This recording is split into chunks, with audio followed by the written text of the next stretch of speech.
Good morning. Hey, good morning. Good morning. Is this working yet?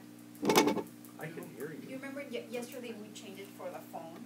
Oh, now we don't know how to change it back? Okay. Roy, we're working on the speaker. All right, thank you. Okay, well, let's take a moment while Cecilia panics and try to settle ourselves here. And a good way to start that is to just bring your attention to the sensation of the breath that's going, just at the tip of your nose. Just that feeling of the air going in and out of the nose.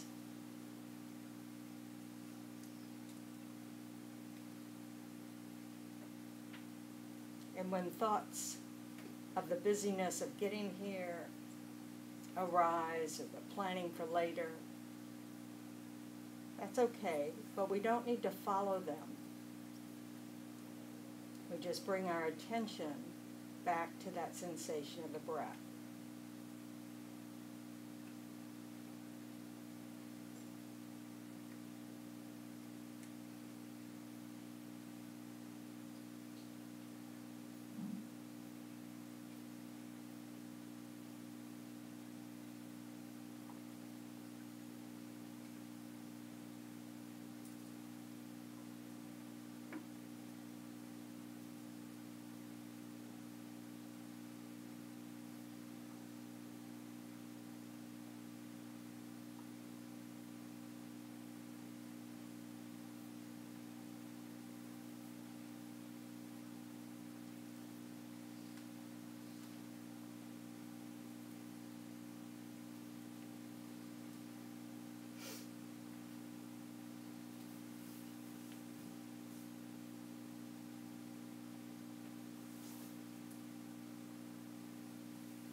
Now try to recall the reason you came today and generate a positive intention to use your time well.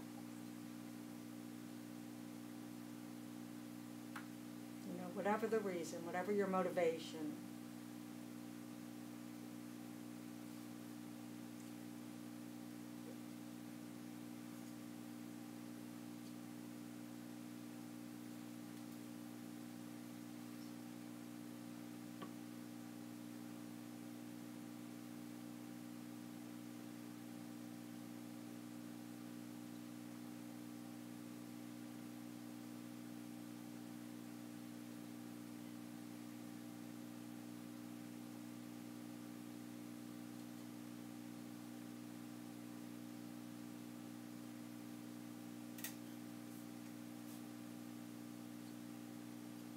And you can think about who do you want it to benefit, this use of your time. Obviously, most of us want to benefit ourselves, but we can also expand it with the wish that it also benefit those around us.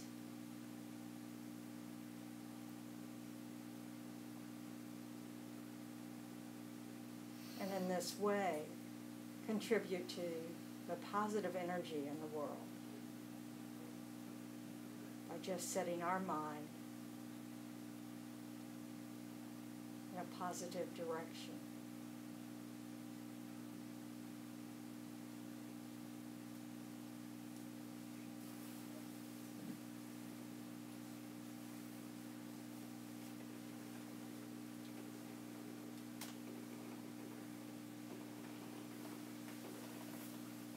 So now with a quieter mind, let's read the 4 measurables. And did we put out the books? So we can't get the sound? Yes, he said just the volume, but can you help me to put it closer and make sure it's on? Is it well, it's on.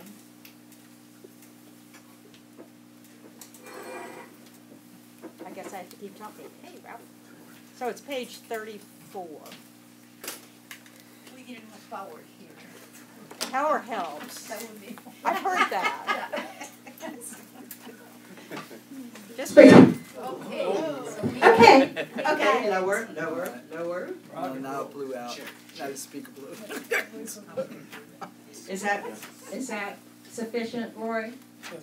Is it loud? That's fine. Okay. All right. If I start getting loud, just remind me on mic. Okay. So, the four immeasurables. May all sentient beings have happiness and the causes of happiness. May all sentient beings be free from suffering and the causes of suffering. May all sentient beings be inseparable from the happiness that is free from suffering. And may all sentient beings abide in equanimity, free from attachment for friends and hatred for enemies.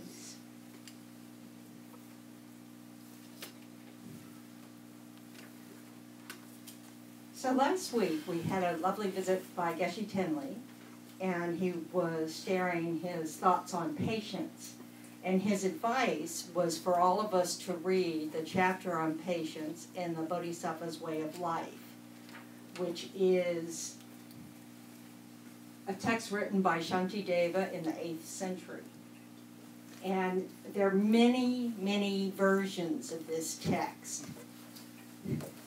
The patience chapter is what healing anger is about, and by His Holiness. And as you can see by my post-it notes, I've studied it a lot. So, there are also, Pema Chodron has a book called No Time to Lose that is about this text.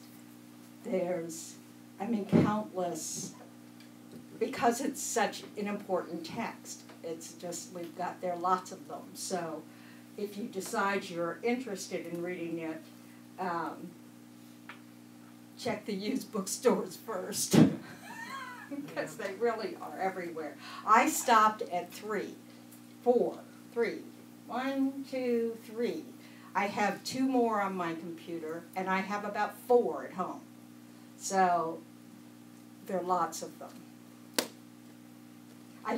The reason I have so many is because it's, a translation, all of the different editions of it, well, not editions, but the different groups that translate it, use slightly different words. And I find it's an excellent way to really get the depth of the meaning of the verses, is to read them in different renditions, because Tibetan is less precise. English has like a huge vocabulary, and it tries to be very specific, so you use a particular word. Tibetan is not like that. So, its use of a word has all kinds of connotations. There's lots of layers to it, and sometimes you can't get at that unless you can speak Tibetan, which I cannot. So I rely on the translators, and so then by reading the different translators, I get a wider range of meaning.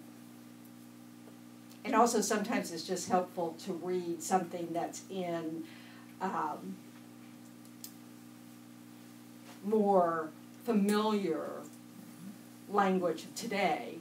So some people tend to do that spin on it, and some have more of an old-fashioned wording. So all of that. So that's enough. So now go home and read the book, 5, 6 times, he said. So, but I thought it would be helpful. And if we get bored with this, we just have to, tell me. Not today, because I'll hurt my feelings. But, like via Nicole or something. So, okay, I'm going to see if I can't do something with this that's a little different. Don't have a monologue. I'm working on it.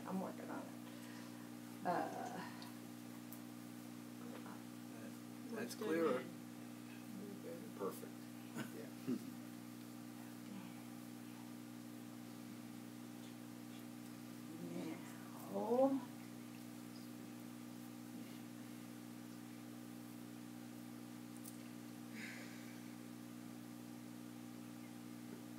Now I'll have to just scroll. Okay, So what I wanted to show was an outline. Gyaltsab Je, who was one of the disciples of Lama Tsongkhapa. Does anybody know who Lama Tsongkhapa is? Or am I like talking over your, just totally, yeah, okay. All right, so Lama Tsongkhapa is one of the main teachers in this lineage, in the Galut system of Tibetan Buddhism. He was around in the, I guess, late 1300s. Like, I think he was born 1359 or something, or maybe he wrote the Lamrim Chinmo. Anyway, so he wrote a text called The Graduated Path on the Stages of the Graduated Stages on the Path to Enlightenment. The Graduated Steps, something like that. I'm really not good at this language thing. I call it the Lamrim Chinmo. So it's the great treatise on the stages of the path to enlightenment, basically, which is a commentary on a very short text by Lama Atisha, who wrote The Lamp on the Path to Enlightenment, which was one of the first texts to be taught to Tibetans after Buddhism had kind of gotten corrupted during a period of time when there was a king that didn't like Buddhism at all. So Lama Atisha was asked to come later, and he came and wrote this book, and then it's a very concise guide to how you become enlightened, according to the Buddhist teachings. And then Lama Tsongkhapa came around and wrote a text that elaborates on that, because between Atisha's time, actually it was between Atisha's time and Lama Tsongkhapa's time that this lull in Buddhism in Tibet occurred. So Lama Tsongkhapa, there probably been more than one lull, as it is, you know, because we're just talking about people here, no matter what country they're in, we have lulls. So Lama Tsongkhapa thought, okay, obviously this little concise little text that's 4 pages long or something isn't enough for us. We need to, you know, have it all laid out for us. So he wrote these texts on the Lamrim. So in it, you see a lot of verses from Shantideva's Guide to the Bodhisattva's Way of Life. So it's often what's being referred to. Yes. It's hard when you have the person straight in front of you in hysterics. Okay, so Gyaltsab Je, this outline on Gyaltsab Je, by Gyaltsab Je, if Lama Tsongkhapa is depicted in that tanka in the center of that wall with the yellow hat, and he has 2 students sitting at his feet. And Gyaltsab Je was the older one of these 2 students. Khedrup Je was the younger one. So in some of them, if you have statues, if you take the little yellow hats off, you'll see gray hair on Gyaltsab Je. So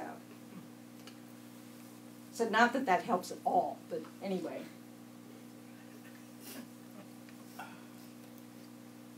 The reason I pulled this outline out is because it really helps you see the method for training your mind.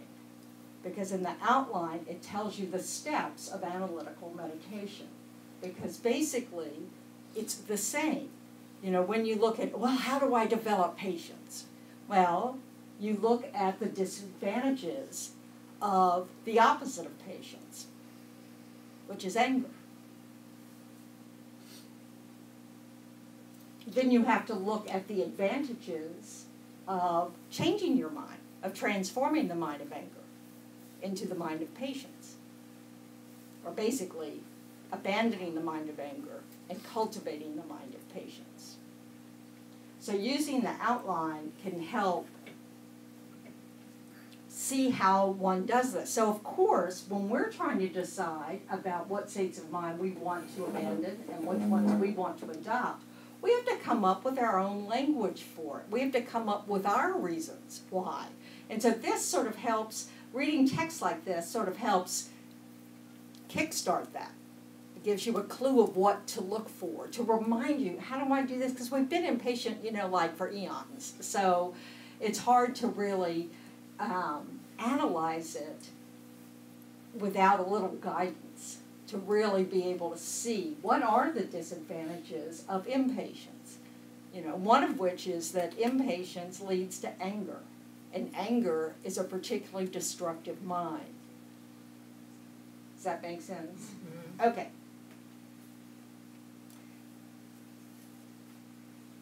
So it starts with the unseen disadvantages. So this means things that we don't, we can't tell. And also, if we haven't studied Buddhism, that we don't know about. So like it starts with this idea that anger destroys the roots of virtue. Well, that has to do with karma. So you'd have to understand karma to really kind of understand what it's talking about. And then it goes to the visible disadvantages, which are things that we can already observe from our experience. And so that's really where we start, is just looking at, okay, why do I want to become patient? Why do I always say, I need help with patience? Why, what is that about? Well, then you start to, you try to recall, what is it about impatience that is a problem for you?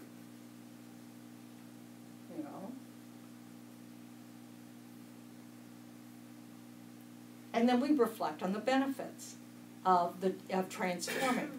So having the mind of patience. And then we need, which are basically the opposite of all those things. You quit doing all those things of impatience if you have patience. And then it goes through, how do you change it? How do we stop the mind of anger or the mind of impatience? And it gives us instructions.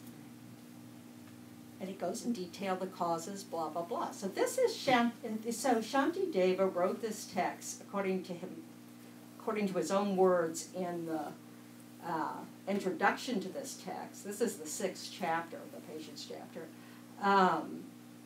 for his own practice. This was his analytical meditation on all these different states of mind that he was trying to develop, like the mind of great compassion, and bodhicitta, and the mind of joyous effort or enthusiasm, and the mind of ethics. So he just is going through all these different topics that are main.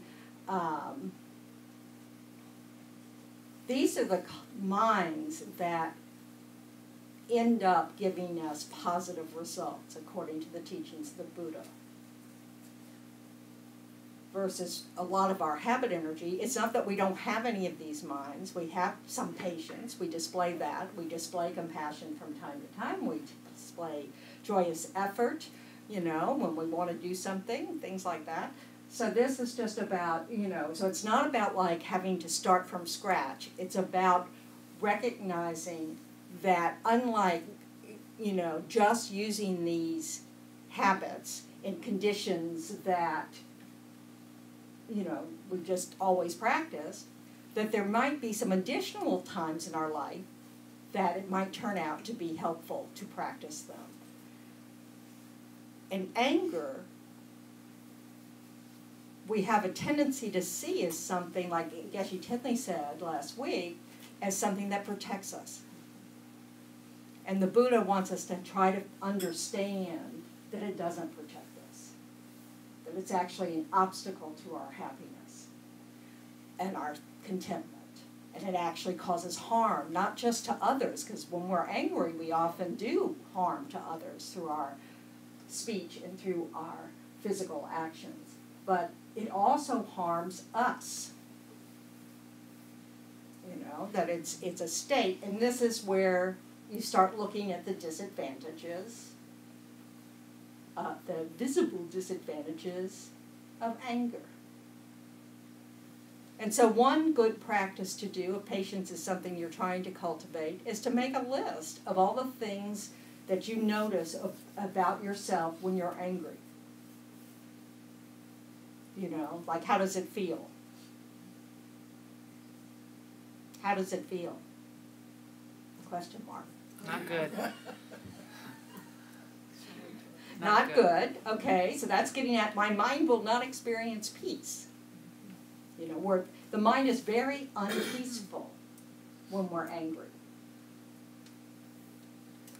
it fosters painful thoughts of hatred, hatred. I think the choice of the word painful there is very telling. You know, we get often, caught up in some storyline about why we're justified in feeling angry, and we lose sight of how miserable it is. That as we keep rehearsing all the reasons why, we should be angry, we kind of can lose sight that actually we are, fueling a state of mind that is not helpful to us. And so we really want to notice those things. And so we want to notice it a lot sooner than hatred. We want to notice it when it's just starting to bubble up. So that we don't actually rehearse our impatience to the point of anger. And then we don't nurse our anger to the point of hatred.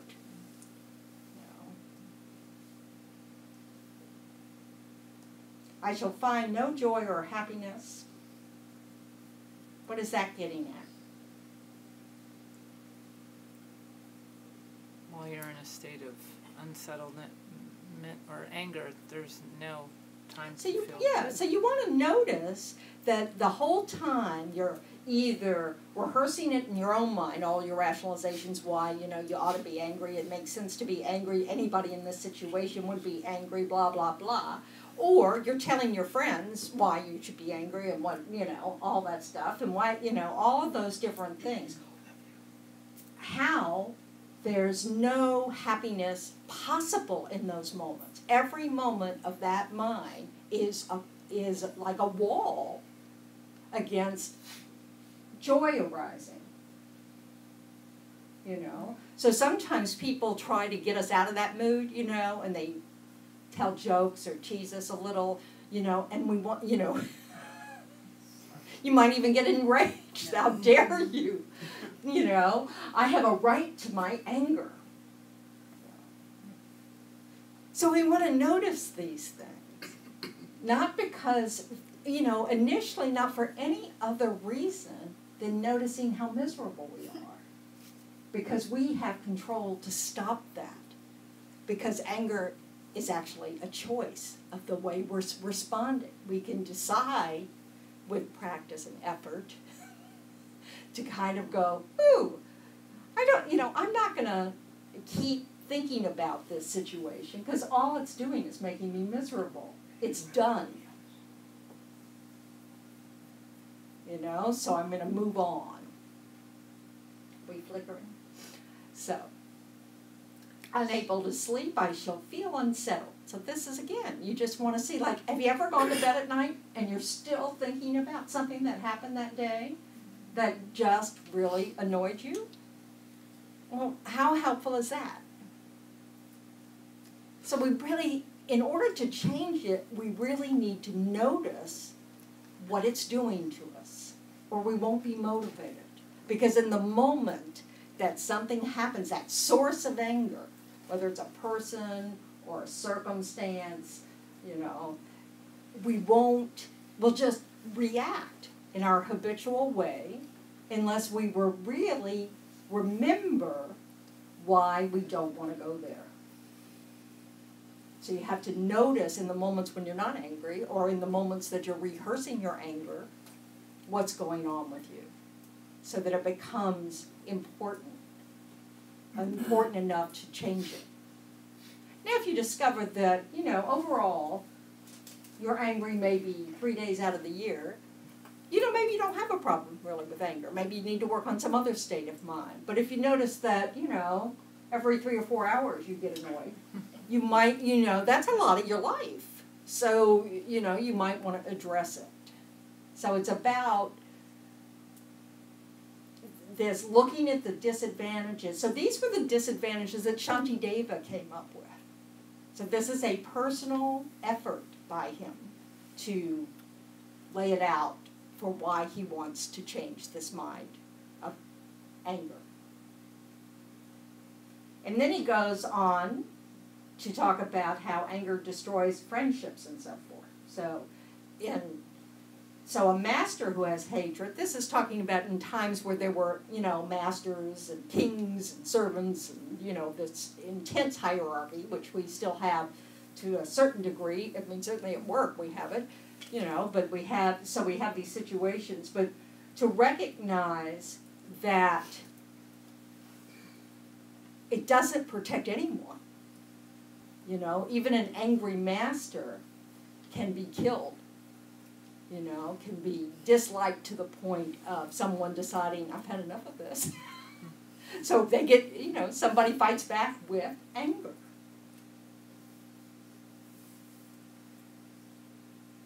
And they also, what's likely when you have a lot of hatred, how many friends do you have? Probably just the anger. Anger is probably your only friend, and how good of a friend is that? It's the kind of companion you really don't want. Just like you don't like hanging around your angry friends, you only have a certain amount of time for them. Kind of go, okay, I have to go now, bye. It harms us in this way. It is not protective. Why do we think it's protective? You might need to create a list about that so that you can look at it and see, is it true that it's a protection? What is one way anger seems to help us? Fight back. I'm sorry? Fight back when something happens. Why? Why is that helpful? Defend yourself. So that means somebody's harming you. So we see it as what? Self-defense. A catalyst or something that just gets us to act in a way to save us from some harm. Okay. Is that necessary? Or do soldiers need that? Well, actually, anger is not the thing that is keeping away your harm. It is your activity, your physical activity. So whether you do that with or without anger, in fact, if you do it without anger or emotion, you will be more effective. She wins the yes. I mean, that's exactly right, isn't it? If I had a gold star, I'd give it to you. So, I mean, but that's exactly it.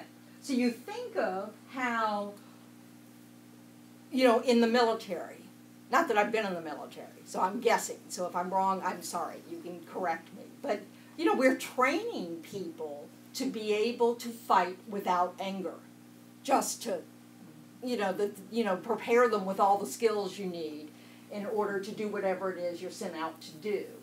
One of which is just like following orders, so that you don't think about it, you just do.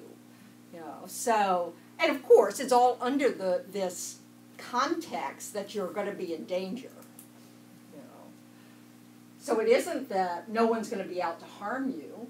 If you're going to fight a war, the whole other side is going to be trying to harm you. So you're not paranoid, it's true. Someone is trying to harm you. But anger isn't needed in order to do the things you protect yourself. It's the actions you take. Yeah. So, thinking while we're going through this, it occurred to me that anger is really sourced from some form of self-cherishing. Yes. And in psychology, modern psychology, we're often taught to express this anger, that it's healthy to express it. I've never been very successful with that approach.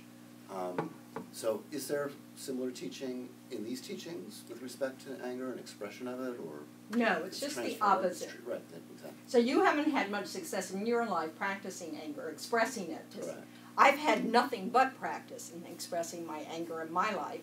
And so you found that wasn't successful. I can tell you the other's not successful, What we need to do, though, is not suppress it.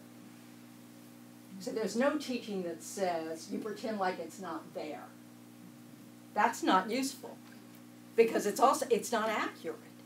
It's not like we need to go, I'm really not angry. I'm really not angry, and think we're going to get somewhere. It's like, yeah, she gently said, you know, if you just sit there and think, I'm going to be patient, I'm going to be patient.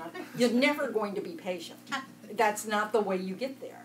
So trying to just act as if, you know, in your mind, not in your speech, because sometimes we do have to act as if we're not angry when we are. That can help at least restrain what we say or do, so we don't slam the door, stomp around, or, you know, curse someone out. You know, but it's, you know, it's this you know, when it arises, we need to know that. We want to know that. We want to go, oh, I'm angry. Why does that help us? To respond to it then. Yes. You can then choose, what are you going to do about that? You know? You can learn from it. You can also learn from it. An opportunity for growth. Yes, my personal favorite.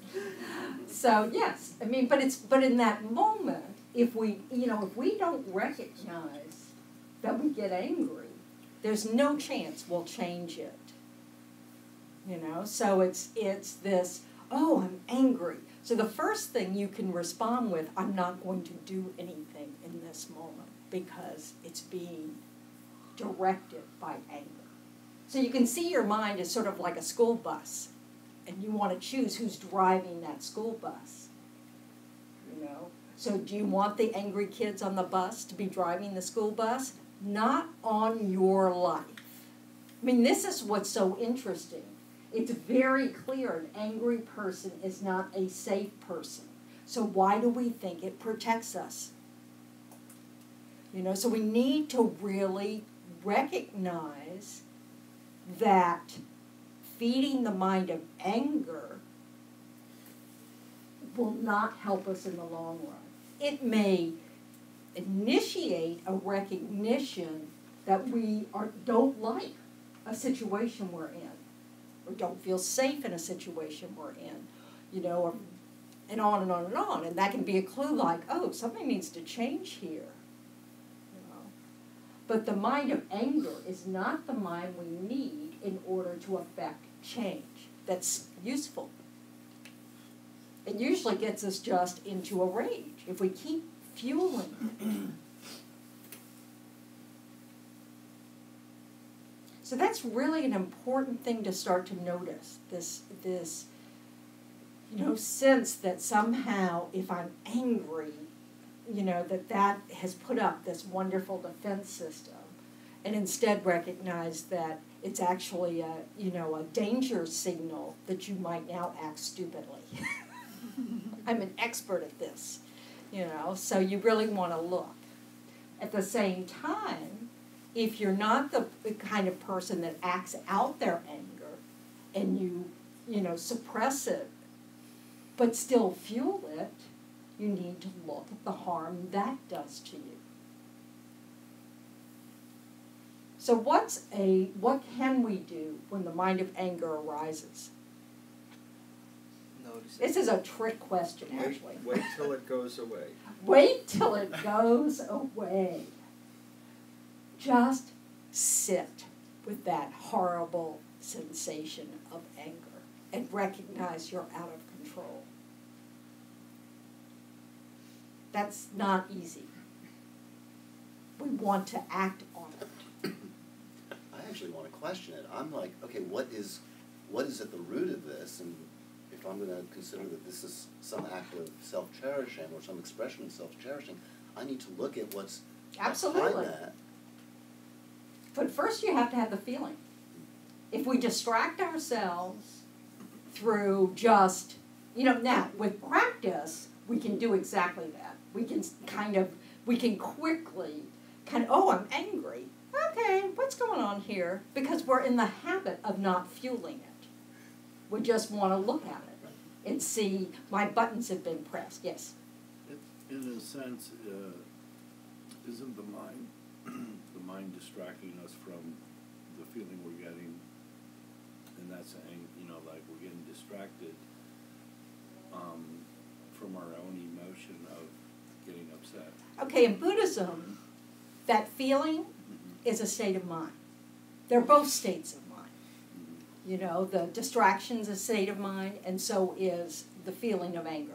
They are states of mind. There's not a distinction made in Buddhism between, because there are emotions that are not disturbing emotions. Compassion is not a disturbing emotion. You know, so there's not this, but they're both states of mind, you know, compassion and anger. So if in that moment of when you first start practicing with your anger, you know, you want to be, not suppress the anger. You know, just, oh, I'm angry. You need to acknowledge that that's the state you're in. And then you can choose, well, let's look at this. You know, is it serving me well? Really kind of analyze, where is it coming from? We don't want to get trapped in this idea there has to be an answer to that. It could be just coming from habit. That, you know, okay, I've got several people. I was going to say, sometimes it seems to me, too, that anger is the great trickster. That anger is there, but really it's hiding maybe even the first emotion, which was hurt. Or see, this is what we have to learn to see about ourselves. Because that's certainly what I did. I didn't like to feel hurt, so I'd rather be angry. Yes. But I also get angry. Oh, yes. That has nothing to do with hurt. So But sometimes it just has to do with not getting what I want. How dare the world not give me what I want? So, you know, we really have to not try to say it's always this or always that. No. We have different conditions, different circumstances. When I'm really hurt, I have to be very aware that I might try to distract myself by being angry, you know? And I have to tell myself, I literally have to say to my mind, no, no, no, we're not going to hurt. You can practice that later. Now we're going to just deal with the fact that, you know, whatever, you know, or I'm going to feel the hurt and not move to all the reasons I should get mad because this person hurt me, you know. So, somebody over here. Mm-hmm. Yes? I was just going to say that for me it's kind of like, I feel like if something occurred, if something, because she knows what I'm going to say. When I react to something like that, it's because I felt like, and I've told her this before, I feel like I have the right to be angry. Yep.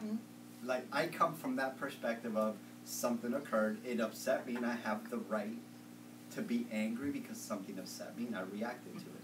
But to her point, it's the reaction that I need to work on, obviously. So I'm also, you have to look at triggers this. are always going to be there. Well, no, Right. no. You see, this is the myth that triggers will always trigger us. No, we can change, and they won't trigger us anymore.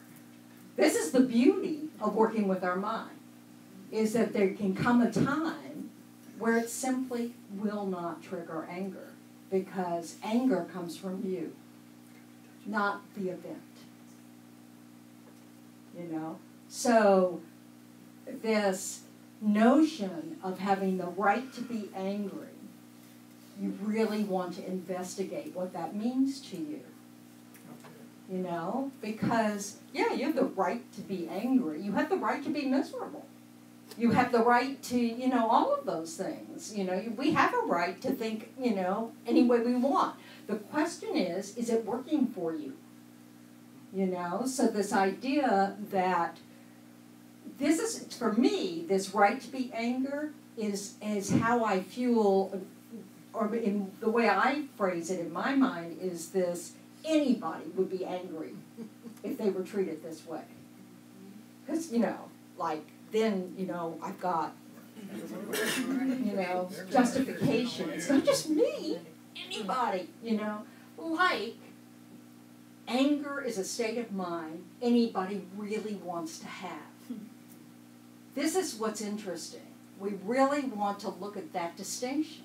Sure, when you first start working with the mind of anger, it's going to keep coming up. That's how we have, that's the material we have to work with. And slowly, as we start to see that having the right to be angry still doesn't make me want to be angry. You know, we have all kinds of rights that we still might not. I have the right to carry a gun. I don't want to. You know? So we really want to make that distinction and it's, you know, and it's about recognizing that our reaction to circumstances, that the more we can make choices as opposed to being reactive, you know, the better, the more skill we have at leading our life, you know, guiding us where we want to go. So it's this,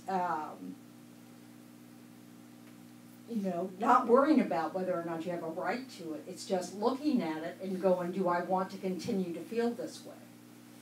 And if I don't, what are the steps I can do to start changing that? Because we want to not, you know, because one thing, if we make this distinction between anger and protecting ourselves, and recognize there's actually a difference, that you can protect yourself without anger, that you actually will be able to respond more quickly in times of danger because you skip the anger part. You know, you go straight from the circumstance to whatever it is you need to do. You know, it's like the story they like to tell in the traditional teachings is that if you swallow poison and spend your time being mad at whoever gave it to you, you're going to die before you get the antidote. And that's just not skillful. So, you know, that the antidote is what protects you. Now, that doesn't mean that after you get the antidote, you don't go, I'm not hanging out with this person. This person's not safe. They're trying to kill me. You know, that, you know, then you know, but it's not like you can't take steps to guard you. It's not like people never want to harm you. You know, although we live in pretty good circumstances, and most of the time we can say no one's actually trying to harm us, you know. So, but it's still, we can protect ourselves without anger, without trying to retaliate for whatever it is we feel we need protection from. You know, these are all, you know, we may decide, oh, I'm going to report this to the police because society needs to be protected from the actions of this person. You know, and that's the way we do this in our society. So it's not that we can't, you know, participate in, you know, legal consequences to someone's actions. Working with our anger doesn't mean there is no recourse to being harmed. It's just recognizing that when we respond with anger, the main person we're hurting is ourself. You know, because that goes back to this recognition of how we feel when we're angry. That it's not a pleasant state of mind. And it's not an accurate state of mind. We're not likely to be able to come up with a good solution while we're under the influence of anger. It's inaccurate. It's exaggerating the negative qualities of a person or event. You know, so we're not able to see solutions. You know, we're just mad. Does that make sense? Did you want to add something? No, I was just saying that, going to say that if we're programmed to either say something about being angry or hopefully not physically react, because every time we do physically or mentally say something, the anger kind of releases and goes away and you feel a little better. So sometimes expressing it makes you feel better? Well, I'm not saying it's a positive thing to do because eventually you will feel guilty about having lashed out. Yeah, it is. They're just consequences on top of consequences on top of consequences to anger, isn't it? I mean, it's like, I agree with you. yes, I mean, like getting even has an energy to it that we might like, but it doesn't last. And then you feel bad, yeah. Because, yeah, then you feel bad about it. Why? Because it harms someone else. So this thought that if someone hurts me, then I get to hurt them back is doing what? Perpetuating the anger. Yeah, all it's doing is just making sure that it's just going to keep happening. Whereas if someone hurts us and we respond with anger, if we explain that we're hurt, there's an opportunity that perhaps the person will not try to hurt you in that way. They don't know that they're hurting you. Yeah. You know? So it's a process of communication, but the first person we need to communicate with is ourselves. We need to know what's going on. We need to recognize what's going on so that then we can choose. And of course, at first, we can't choose. At first, it's like, oh yeah, I'm angry. And we do what we've always done when we're angry because we don't have any skills at doing something different. So we have to be kind to ourselves of recognizing, okay, you have to start somewhere. So you just start with at least recognizing, oh, I'm angry. And so what you might be able to do, especially if you have a serious problem with anger and you have a tendency to violently respond to anger or with anger, then you may have to say, well, I have to leave now. Because, you know, you're not allowed to hit someone. Just saying that remark, but when you leave, you need to tell the person, differentiate the fact that you're leaving because of your anger versus something that person might have done. Well, that would be nice. And I agree that eventually that's part of the communication part. But if you're not capable of doing that, you still need to leave.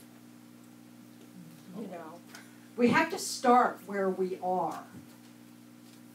You know, so, you know, say you're at work. You know, you may not want to tell your boss, I'm sorry, I'm about to punch you, so I need to leave.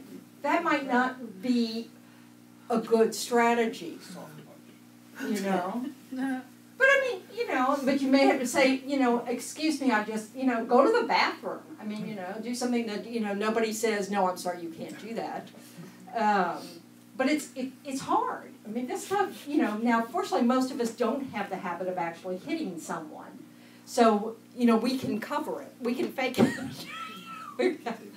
Yeah, you know, that you know, your frozen face where it's like, I can't say anything here, but so great. That means at least you can just sit with your anger and then do what Ralph, you know, says, you know, then you look at it. What's going on here? You know, is anger how I want to treat myself?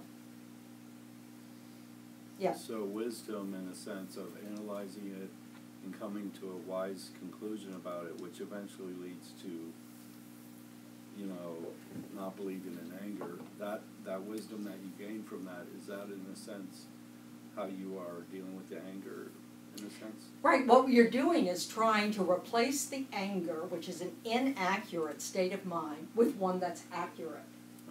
With the knowledge that anger is not a way that is useful, you know, so you don't really want to respond with anger. And slowly, slowly, slowly, the conditions that have been the triggers for the anger will have less power, you know, to make you angry. You know, so it's this, you know, slowly, slowly, some things are easy, you know, some things that you realize, I'm always impatient when I catch a red light. This is silly. Why should I make myself miserable for this red light? You know, I mean, of course, you're going to catch red lights some days. And like some days you have to go, well, I'm actually just running late. It's not the stoplight's fault. If I had left on time, the stoplight wouldn't bother me, so get over it, you know. So we can work with those, you know, in a much more quick and easy manner. But recognizing that by being frustrated by the stoplight, we're actually suffering, and we don't need to, is, you know, beneficial. The fewer moments in a day we have that we're not in that place of just frustration, the whole day is going to improve because it feeds on itself. You know, you get angry at every stoplight and then you're at work late and then, of course, your boss goes, hey, you know, you're late. And, you know, it's like, yeah, tell me something I don't know. You know, and and then, you know, you're impatient with your coworkers and blah, blah, blah. Y'all might not be me, but this is why I was not a delight in my younger years. So it's, it's worthwhile looking at how much time you spend in miserable states of being. Yes, Jack? You're touching on something I think. You mentioned that consequence upon consequence. It's really important, I hope, to recognize, too, that the anger is not always a direct line. Because I'm out here in traffic or something, everybody's screaming, poking their horns. They're not mad about the lights. They're not mad at the traffic. There's something else going on there. They're not mad at me. There's another thing happening in there. And that's, a little more complicated, because it's like a third degree. Yeah, but it can be as simple as, I'm not getting what I want. Oh, yeah, sure. It doesn't have to be some complex, layered thing. It can be simply, you're not getting your way.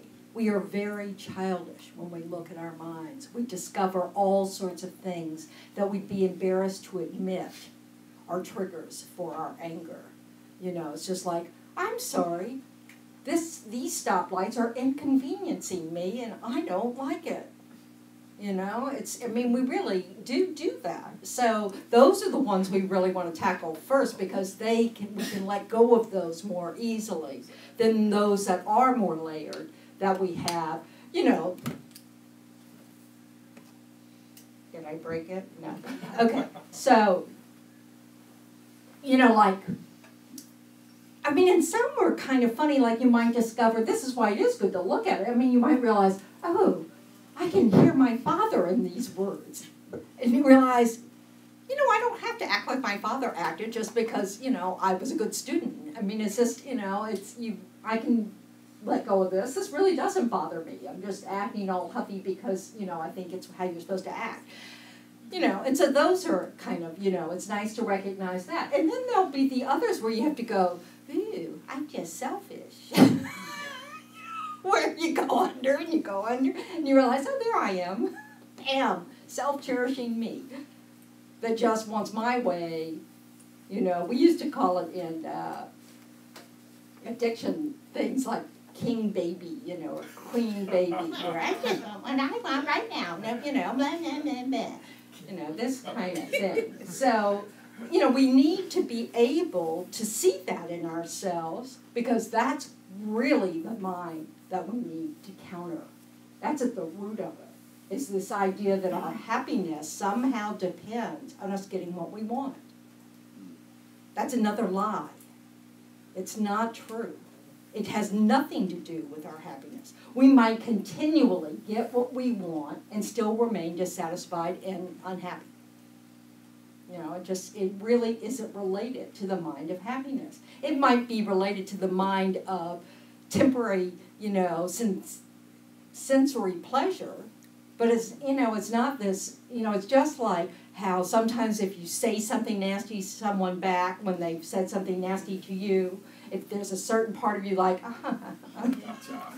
gotcha, whatever that is, but that later becomes regret. I don't want to act that way. I didn't like it when they acted that way towards me. Why would I think I want to act that way back? I had a point there. Feelings. Feeling good. Feeling good. Yes.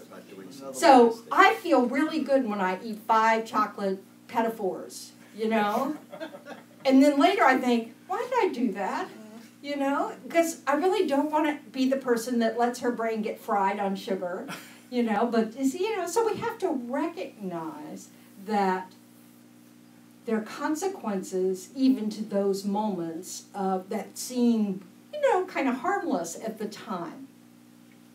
But what's not harmless is giving in to our craving all the time, to our desire mind. I just want it to go my way. I just want to be able to eat whatever I want. I just want to be able to do whatever I want. I just want to be able to get up whenever I want. I just want to be able to go to sleep whenever I want. I just want, my father used to come home and go, I just want to come home to a happy household. It's like, well, sorry, we're not happy. So, it's just, and this is what we're doing constantly in our minds, is trying to make all those things fall into place. And obviously we don't have control most of the time. So, we feel like we don't do it very much because most of the time we're doing somebody else's bidding. So we're not in that place. Yeah. This is what I was going to add.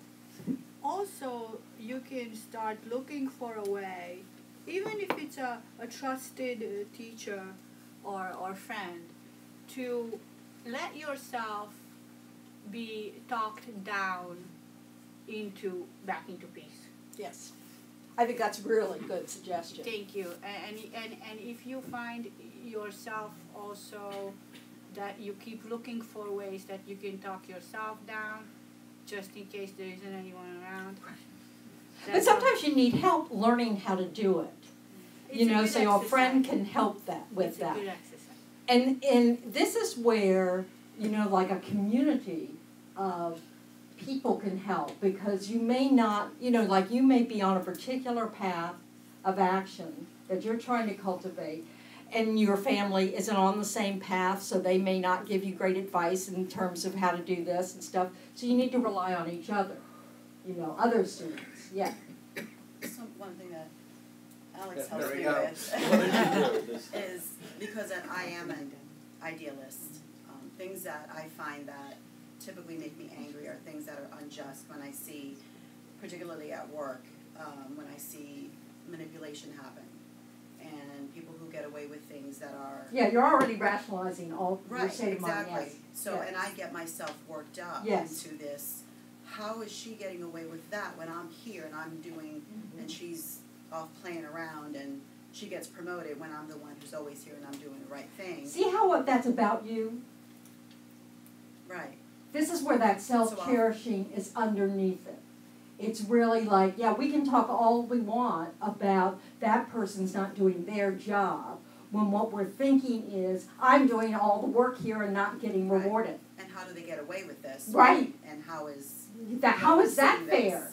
Right. Yes, yes. And so this we have to be aware of the trap of. This is what rationalization does for us. It makes it all sound perfectly reasonable. Because it's not whether it's true or not. We all have coworkers that don't do their job. And, you can't, unless you have, I don't know, Lama Zopa Rinpoche's karma, you're going to, you're going to notice that. So, anyway, but it's worth looking at how the anger part perhaps isn't needed. It's one thing to say, because sometimes the anger part actually gets in the way of a remedy. We're so angry, we don't actually go talk to the boss and say, I've done, blah, blah, blah, blah, blah. I think I deserve a raise. Or more days off. Or da-da-da-da-da. Or you go, I think I'm going to start looking for another job because this situation here seems to be always like this. And, I'm tired of it, whatever.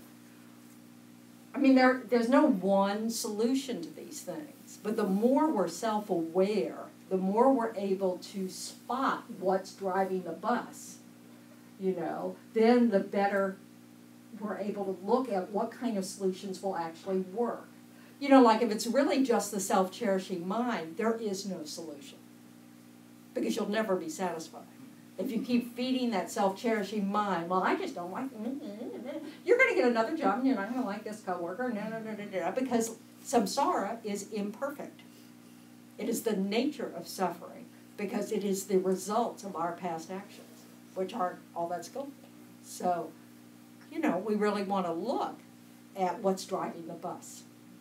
So if it's injustice, then there may be some steps you can take. You don't have to be angry about it. It's just like, because in one way, a good way, it can go both sides. Everything's a double-edged sword. One way is to think about, it's not just me this happens to, it's other people. But you don't want that to become a rationalization for being angry. I'm not angry for me. I'm just, angry for all those other poor people that suffer. You want to make sure you're not lying to yourself. So. Well, you can also be doing the offending person a favor by helping their karma and helping them do the right that's thing. such a lie. Yeah. Why is that a lie? How many different levels of lie is that? How did that happen? We cannot affect the karma of someone else. We can't do that. I have a question. If I'm like,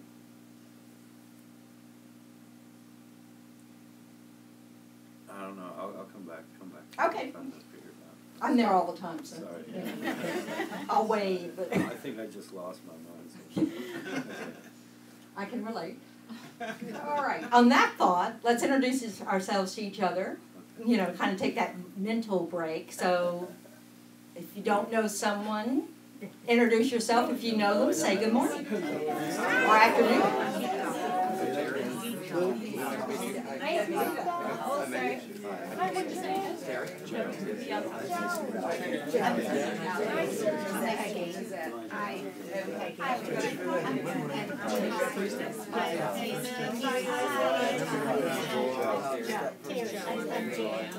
First step is tense. How are you guys? I'm sorry.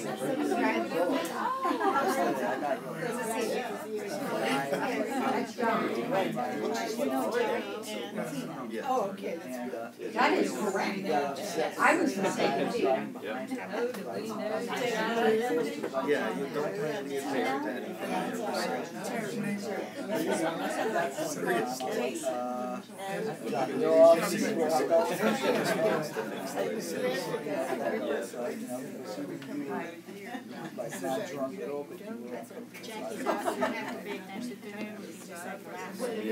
Okay, Lisa, is that correct? I do the same thing. It's Lisa Ling.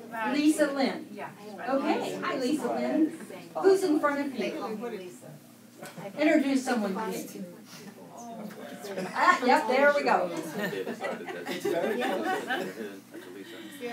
That's okay. Let's get reintroduced. Lizette. This is Lizette. Lisa Lynn. Yes. Let me. Okay, Alex, introduce someone. Well, I know Gary's there. Okay, there we go. Gary. Gary, who's in front of you? Roy and Evie. Okay, Ralph, who's behind you? My friend Jack. Okay. And Jack, who's behind you? Brian. Okay, and let's see. Dave, who's behind you? this is Joe. Joe. Joe and And I still didn't hear that. Giti. Gitty.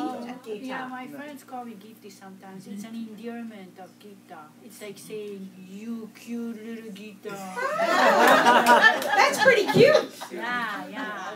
It's European. It's a European thing that you do to the people. Oh. You take it to all kinds of levels. Like my name is Gita.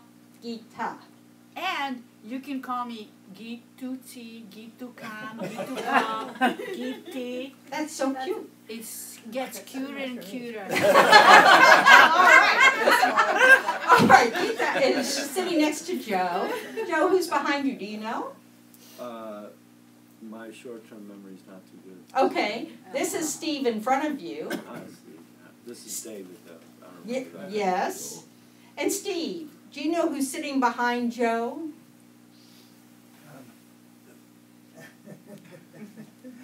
My memory is I know, I can't turn my neck that far. It's Peggy. It's Peggy. Peggy. Who just yelled at you? Nicole. Nicole. All right. And there's Marianne and Cecilia. So a lot of y'all know them because they often man the desk. So Nicole and Peggy and Marianne and Cecilia. You know, we're trying to train others. So Beata. Who's sitting next to you? Lou. Lou. Who's sitting next to you? Terry. Gary. Terry. Terry. See, I'm deaf. Okay, Terry. Tina. Tina. Terry and Tina. Terry and Tina. Who's behind you, Tina? Jane. Oh, very good. She didn't even have to look. I'm impressed.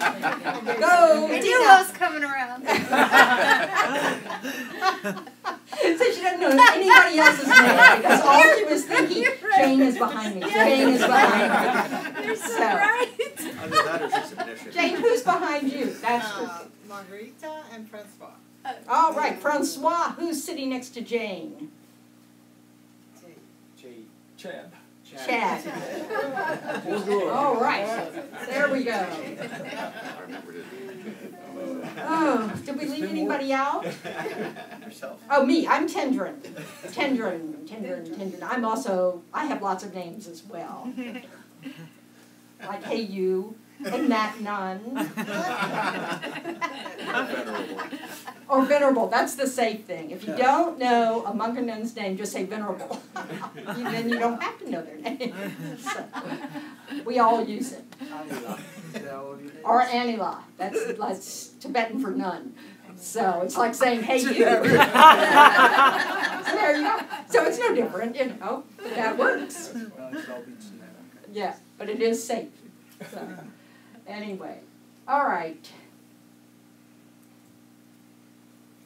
So that was a lot more fun than talking about anger and patience, wasn't it? Good way to end it. Oh, yeah, okay, so you wanted to be finished. Enough. Enough. Okay. Can't wait till this patience thing ends. It's pissing me off too. And, often we think, I don't have a problem with patience. Why are they, move on. I never think that. I know too well. So, okay, so in brief, so then, Shanti Deva sums it up. In brief, there is nobody who lives happily with anger. Hence, the enemy anger creates sufferings such as these. So, once you kind of come up with your list of all the things about anger that are not helpful to you, then you can come up with a catchphrase for yourself when you start to realize, because hopefully you start to notice before you're actually angry. But at first, that might be when you notice, But before that, you might just start noticing that feeling like maybe you're clenching your jaw or you're, I don't know. I have this little sensation in my gut. I can really feel it here, it's like the knife is twisting. Yeah. So at that point, then you can kind of remind yourself, why I don't want to give in to this mind of anger or impatience. You can just wait it out, or disengage yourself from the situation so that you don't act out. And then later, when you have time to reflect on it, then you can, analyze what may you've been able to do so that the situation didn't, wasn't a condition for anger. Like you can look at what was it that was your button? What big red button were you wearing? So it's like you can look at, I just don't like being criticized, or who is that person to criticize me, or, and start looking at what kind of mind is that. If you don't have, because we really want to look at, like, if you don't have respect for someone who's criticizing you, why would you be angry about it? Just don't listen. If you don't think their words have any merit, then don't, why would you get angry? This is where, but you can't make that leap if you don't understand that anger is self-punishment. It really is like drinking the poison and hoping the other person will die. You're just hurting yourself. And then you can perpetuate it by hurting the other person. And then you can, keep going. So if you have a really hostile relationship with someone, you don't want to repeat this in your next life, practice with that person now. So,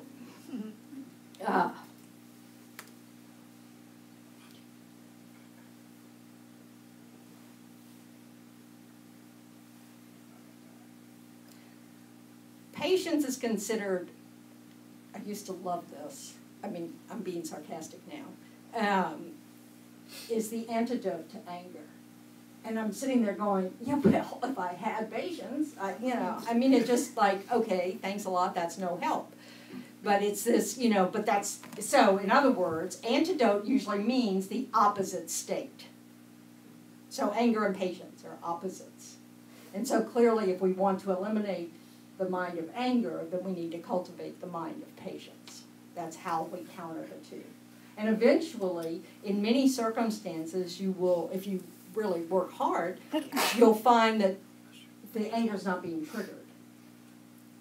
You know, the good news, as far as, you know, like, one of the things that if we're starting to work on this and we're starting to see some success is, you know, when you have some condition that's triggering you, you go, oh, great, an opportunity to practice patience. I need more practice. You know? When everything's going your way, you don't get to practice much. And so you usually get more impatient. You know, it's like I've found that the faster and faster my computer is, the more and more impatient I am with computers. It's like, you know, I'm sorry, how can you deal with this machine? You know, it's just like, you know, so it feeds my impatience the faster it goes. Now, you notice I have not gone back to old machines just because I need to practice patience. Yeah, I'm not there yet. So, you know, this is the thing, though. We can start to see that there's, you know, that, oh, I'm so glad that person that I perceive as always annoying is here because I get to practice my patience, and I need work on that because it's not their fault. It's the fact that I think that just because this person isn't my preferred person, that I can display, you know, impatience, that somehow the fact that someone dares to be on this planet that I don't like, or that I don't find interesting, or that I don't, whatever, you know. You know, we need to recognize that's basically what we're saying when we lose patience with the very presence of someone. Is that you don't have the right to be here because I'm here and my needs are more important than yours. That's how self-cherishing goes. You know, so deep down, oh, but why did they have to come? That is such the height of arrogant self-cherishing. You know, so we want to be able to, you know, dig deep and find those moments where we're really just, you know, wanting everything to go our way. And not recognizing that sometimes we're that person. Where other people are going, oh, did they have to come? We have a tendency to think we're never that person. But, of course, we are. Not everybody likes us. Not everybody finds us, you know, their preferred person to hang out with. Yeah. Is there a physiological or physical aspect to anger where if you're feeling like, let's say you have a problem with, you're getting old, so you're feeling really bad, let's say physically and mentally, and if you argue with somebody, it's like an adrenaline and then you're feeling better, there's like a need to lash out. Is that a part of, like, what if there's a physical or physiological aspect to anger, right? Am I right about there being one? Well, I think the mind and body are incredibly interdependent. Yeah. So I know that when I'm angry, I start to feel heat.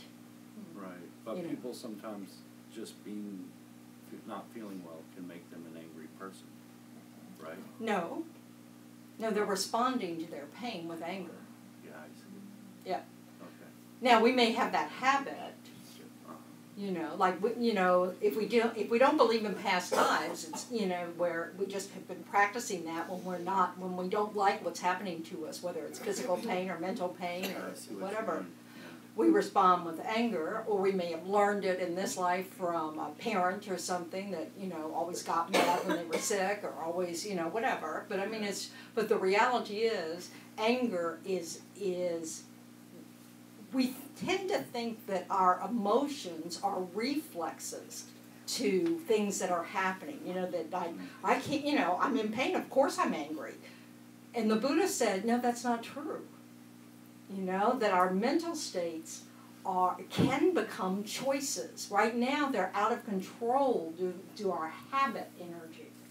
You know, we've developed the habit of getting mad when we don't physically feel well. And so that's why we walk around angry when we don't feel well. But it actually is a choice. because we can control our mind, but we have to practice it. We have to overcome the habit of responding with anger. Yes, Gita. Yes, so then what I'm hearing you say is that also the choice that we make is whether we support the angry mind, right, or we support the patient mind. Yes, I mean, in a way, you choose what you feed, you know, and then in that first moment, you know, you kind of go, okay, I'm not going to feed this. I'm not going to sit here and think about why I'm justified, why, of course, everybody would feel angry in this situation. I'm not going to blah, blah, blah, blah, blah. I'm just going to feel it. I'm just angry. And not make a story around it. Yeah. Which sometimes raises the question for me, is there such a thing as legitimate suffering vis-a-vis illegitimate suffering? Right? So, I was abused as a child, or that is an injustice. Going to Lisette's thing. Well, I mean, this is what's so hilarious to me, is this idea that somehow I want to suffer because it's proof I was abused as a child. I mean, I can't even get around. What do you mean by legitimate suffering? I don't know. There just is suffering. Just saying, right? And some of it we create for ourselves, and others are because samsara is the nature of suffering. And we're also experiencing the results of our own prior actions. So, you know, so if you don't, you know, karma would just say, okay, if you were abused as a child, likely in some past life you abused that person, you know, and so you're just reaping the, you know, I'm not going to call it a reward, but I mean, you know, we reap what we sow or sow what we reap. Well, we don't want to sow what we reap, you know, we want to stop the cycle. So it's just that, yes, we can say that, you know, that fed the mind of, you know, that it's like, do you want to carry the suffering with you for eternity? Or do we want to quit punishing ourselves for having suffered as a child? You know, it's like, can we stop beating ourselves up? I mean, it just depends on who you are. I mean, what the circumstances are. But you can realize, oh, well, I must have deserved that. Or, my father thought I was terrible, or blah, blah, blah, blah, blah. You know, and just, it must be true. And we're just carrying the suffering. That's a suffering that we can choose to quit doing. But we may need help. You know, there's lots of help out there for these different kinds of experiences. And we may need it. And it's particularly helpful when somebody else has gone through it and has been able to let go of some of that suffering that we add on to it. You know, we can't erase past suffering, but we can quit creating the mental suffering that is just us. You know, if no one's abusing you now, if you just keep thinking back on it, and, you know, you are rehearsing your suffering. And so you can choose to say, I'm not going there. But you may need help doing that, making that choice. Yes, Dave. I get what you're saying about, like, none of us deserve to be angry at anybody. That's like deserving a heart attack or a headache, right? You know? Right. So nobody wants to deserve something that's not going to contribute to their state of mind, not equalize some unequal power balance between yourself and another, but actually just make you feel worse, you know. So we don't deserve that. We deserve to be happy. And then I'm thinking about different cultural, like how a cultural thing, relativity, could relate to it. I'm thinking in particular about the Tibetan belief in these two beings called Dun and Gek. These are important because these are beings that Tibetans believe attached to you because you owe them something. And until you satisfy that debt, you know, that they're going to be with you and that they could cause physical imbalances and mental imbalances like anger and different states of mind. So so that's another thing. If you're experiencing spirit harm, then there are practices that you can do to help alleviate it. You know, so if you think that that's happening to you, come talk to me. But it's not, you know, it's like, you know, but in general, we create a lot of our own suffering. It isn't someone else doing this to us. No, I think even then it is. It reminds me of Milarepa's story about the guys that invaded his retreat hut, and as long as he tried fighting with them, they didn't go away, and then they went away when he stopped fighting. So, I mean, our response, Is our gut everything. reaction responses are still kind of, we own those, I think. But it's all putting us. them on us, you know? Yeah. But I mean, we experience this sense that somebody is, and in the Western culture, that's like, I deserve to be angry. And in the Eastern culture, it's like, But it I comes harmed from, somebody Dave, in the this past. place of thinking that it will protect me if I get angry back. Perhaps we think if they won't do Puts it up a again. wall. You know, and this idea that if we kill all our enemies, then we'll be saved. Will there be anybody left? I mean, when you really think about it, we just create more. We might find out soon. You know, it's like, it's, you know, like, okay, so, you know, we obliterate North Korea.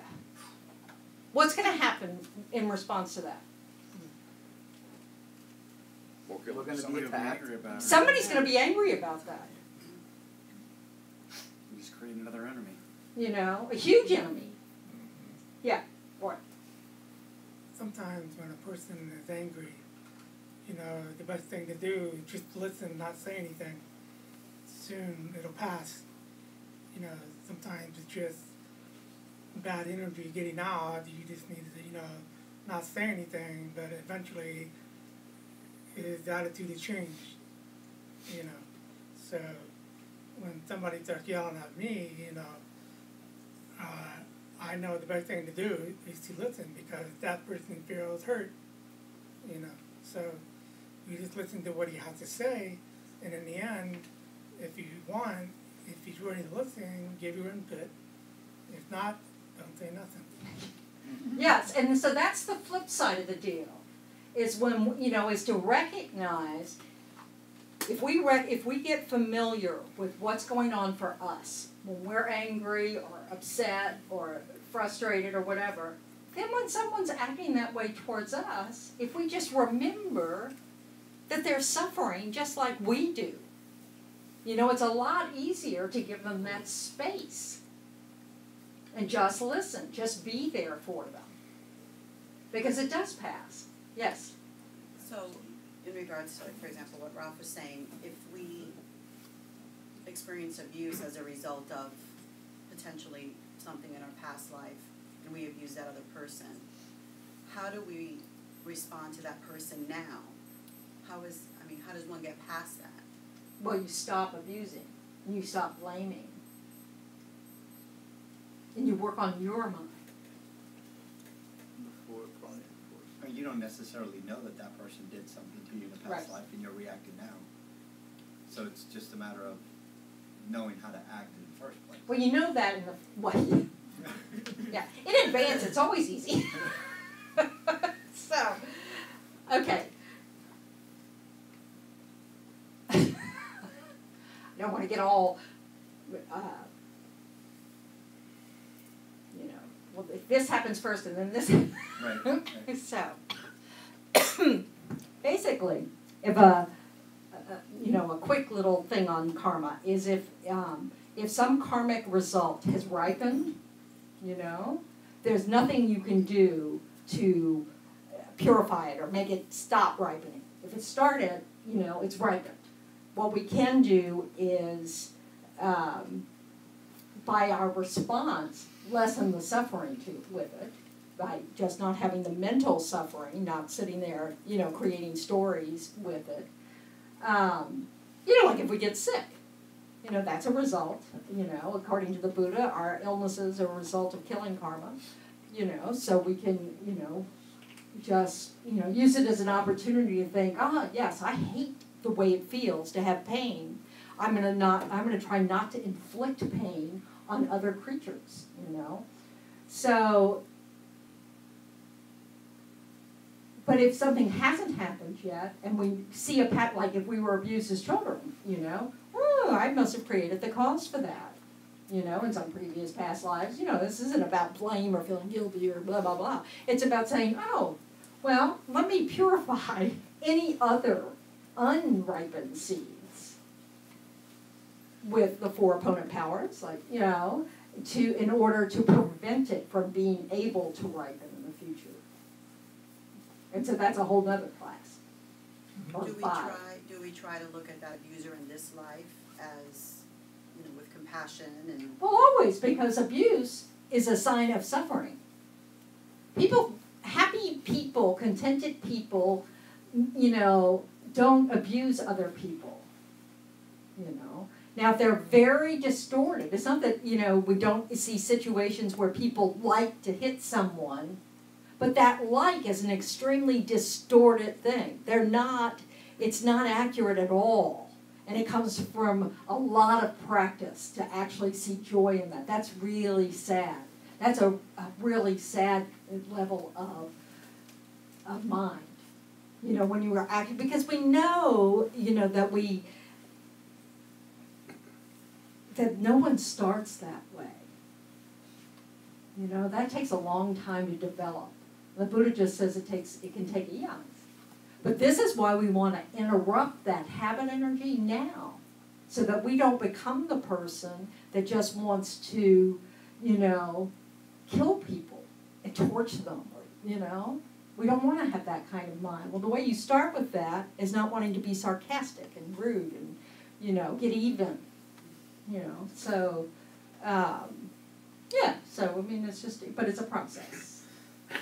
But it's always a good bet if someone is harming you or trying to harm you, that they're suffering in some way. And so it's always good to have compassion. It doesn't mean you stand there and get beaten. It just means you don't hate them. You understand that this is the manifestation of unchecked anger and suffering. Yes. Sometimes I feel like, not that it's a problem, but, I'm just wanting to get your opinion on this, where when I'm at the register or wherever, it seems like people maybe, let's say, get the order wrong or something, and the more I feed into it, the more the next place I go, they'll get the order wrong. Is there something to that where they're... That's just your karma.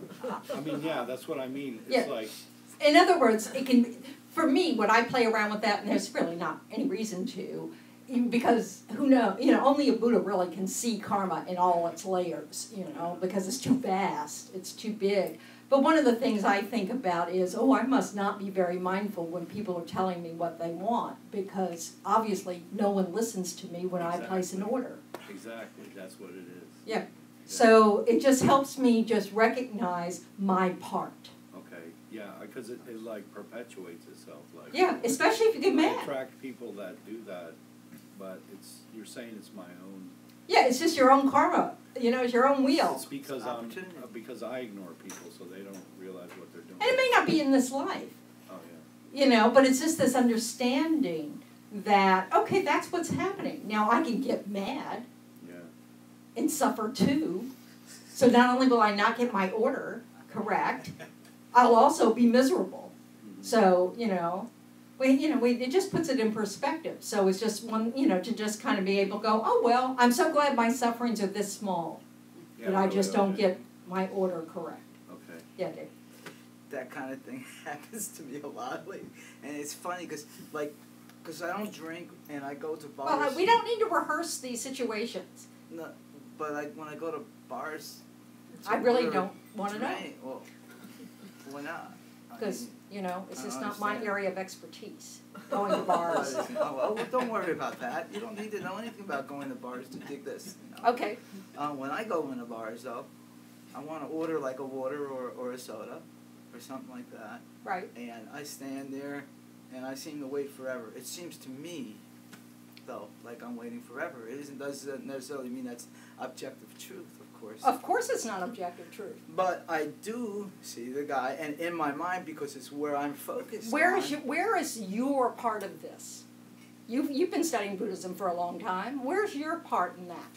Well, I'm just trying to find some kind of flow, basically, with the people around me. Okay, so you are just focusing on what you're not getting and what they're doing wrong. But there's a That's whole what I big get, story that comes with that. Okay, so you which can goes stop like, that. These guys are ordering faster because they want their drinks. That's why. If I was ordering alcohol, I'd be more and why would that? assertive too. You know. Yeah, about but getting also the they drink. pay much bigger money than you do.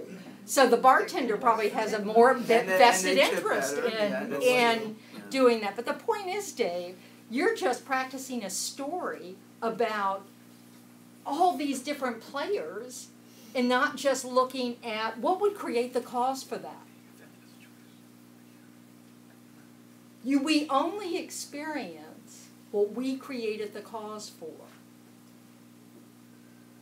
So it has nothing to do with anybody else. No, they're not ignoring me. They don't even. It has realize nothing that I to think do. that they are, It has nothing to do with them at all. You created the effect of not being waited on quickly. I see. That's right. Yeah. So you have to look at what's your part. That's right. Yeah. That is Are my you part. quick to do? When others are waiting on you, are you quick to respond? No. Not necessarily. Yeah. So this is how it works. You know. So But people are so focused. We're so focused on our own world and our own needs, just like the bartender. Yeah, like you are just so focused on how long it's taking. Exactly. So the I'm point focused is on how long it takes. The bartender's focused on who's going to be the bigger Right. tipper of the Right. water guy or the. So this whiskey is how guy, we you know, rationalize not changing our minds. Well, we keep keeping our focus So maybe on we should what's look happening for red to lights. us. Basically, we should look for red lights and seek them out. Well, we should at least use them as an opportunity to see where's me in this picture, and then we can kind of decide what we're going to do with that. So the world kind of shows us the things that we need all the time. We don't need any magic for that. I think the world constantly You have a presents question? me with how to get more patients. Yeah. Okay. And of course, I can never answer that question because consciously another thought comes into my mind as I'm trying to respond to that one. Okay. Well, But we're that's 10 minutes what the over issue time. is. So is like me not accepting. yeah, we need to That's look the at us. We don't need to look at them, what they are doing to me. We just need to look at how am I responding to this? And is it helpful? Or am I just making the situation more miserable? Because we have a choice. If somebody doesn't wait on you in a bar, what can you do? Leave. Or not order. Yeah. A lot of times that is what I do. Okay. So we have to recognize we choose the way we're responding. And it takes self-awareness. It takes awareness to recognize I'm making myself suffer here. And it takes assertiveness sometimes to be noticed when you require that. I'm not talking about anybody else. Okay. I'm very intimately familiar with impatience because I am really good at it. I'm quite skilled. And it's about me. It's not about them. The impatience is mine. And so recognizing that I'm making myself worse, I'm making myself suffer, and the situation is so not worthy of my time, to suffer in this way. That's really important to look at how much time do you spend in this suffering state of mind, and is it worth it? Because it does carry over, it bleeds into the rest of our life. And again, I'm very intimately familiar with it because I practiced it. We're out of time. So, let's, instead of thinking about ourselves, let's read the Bodhisattva's, this is by the same author, by the way. The dedication verses we read are by Shantideva, who wrote this patience chapter. And so let's think about giving away the results of the good things we do, because we also do all sorts of good things. It's not just we're impatient and angry. Thank you. So, it's on page what? 246. 246. So thank you all for your participation. It's always a delight.